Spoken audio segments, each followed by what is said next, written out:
በመላው ዓለም የምትገኙ ቤተ ማርያም ሚዲያን የምትከታተሉ የሚዲያ ቤተሰቦቻችን ዛሬ ከመሃል ከተማ ወጣ ብለን በዚህ በቦሌ አራብሳ በሚገኘው ቤዛይት ማርያም ገዳም ለመግባት ተገኝተናል። ዛሬ ይሄንን ቅዱስ ስፍራ ይሄን ቅዱስ ቦታ አምላካችን ጌታችን ኢየሱስ ክርስቶስ በእናቱ በእመቤታችን በቅድስት ድንግል ማርያም ቃል ኪዳን ለምናምን ለኛ ምህረቱን የሚያፈስበትን ቅዱስ ቦታ ዛሬ እንመለከታለን። አብራችሁኝ ቦታውን እንድትመለከቱ ጋብዣችኋለሁ።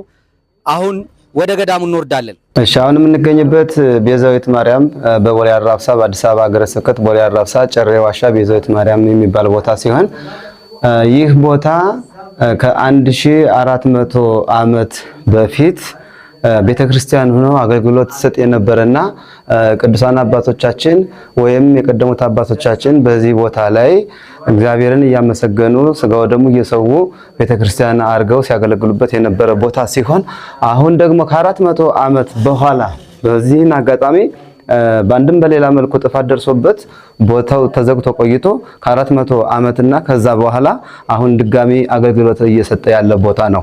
ይህ እንግዲህ የምንገኝበት ቦታ እነኚህ የሚታዩት እያንዳንዱ ዋሻዎች ወይም ደግሞ ጉድጓዶች ቅዱሳን አባቶቻችን አጽማቸው ተነባብሮ ወይም ተደራርቦ የቀብር ስነ ስርዓት ተፈጽሞባቸው የተገኙ ሲሆኑ ይሁም ለምስክርነት አጽማቸው በዲስክ ተቀምጦ ይገኛል ማለት ነው።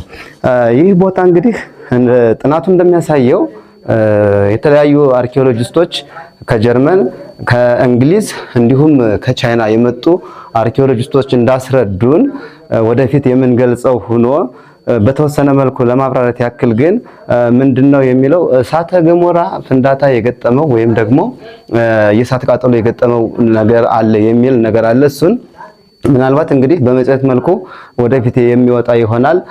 ለጊዜው ግን ቦታውን ለጉብኝት ክፍት ይሁን በሚል መመሪያ ስለሰጡን ክፍት ሆኖ እየተጎበኘ ይገኛል ማለት ነው። እንዲሁም የተለያዩ ማቴሪያሎች አሉ አባቶቻችን የተጠቀሙበት ድንጋዮች አሉ፣ የድንጋይ ወፍጮዎች አሉ፣ ጎተራዎች አሉ፣ የእህል ማከማቻ እንዲሁም ደግሞ ሲገለገሉባቸው የነበሩት ንዋየ ቅዱሳቶች አሉ። እንዲሁም ለደወል ይጠቀማቸው የነበሩ የተፈጥሮ ድንጋዮች አሉ።